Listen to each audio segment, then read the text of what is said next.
I would like to briefly mention a factor which is of crucial importance to the dedicated esoteric student. One must understand that esoteric knowledge, in its essence, is very symbolic in nature, and because this is the case, one must bring their own awareness to reflect this if they are to form any kind of genuine understanding.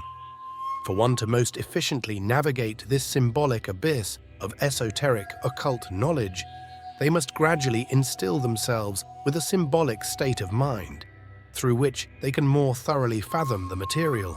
This symbolic state of mind grows stronger as one progresses and will manifest as a sort of intuitive discernment when researching and forming understandings. Without this factor, it is as if one is running blindly through the jungle. With the application of this state of mind, one will be able to pick up on the common underlying knowledge and concepts of which all areas of life are built upon, whether it be religion, philosophy, science, media, spirituality, or even everyday occurrences.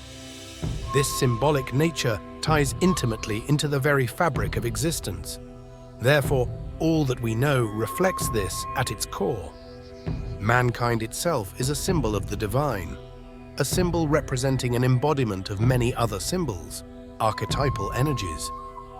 The modern tendency of calling something a myth as a replacement for the word lie or false is a prime example of not only psychological programming, but also of the intentional suppression of one's spiritual nature and understanding. These words, at their core essence, are not at all synonymous, and I will explain why.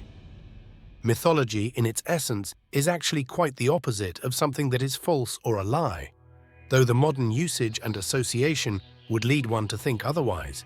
In all reality, you could say that mythology, which in many ways has laid the foundation for all religions and spiritual practices, is the closest thing we have to an absolute truth, if there ever was one. Mythology does not attempt to lay out any physical facts through which it can convey its message more, for lack of a better word, accurately, but rather, like the deepest and most intimate parts of our internal nature, it uses symbolism and imagery to communicate. Not because it wishes to be vague or fanciful, but because it is providing rare and deep insight into the near incomprehensible nature of our existence, one which no amount of physical evidence, scientific research, or psychology could even come close to truly grasping on their own. Mythology is a glimpse into the beautiful and chaotic abyss of symbolism which has and continues to make way for all that we know in this life.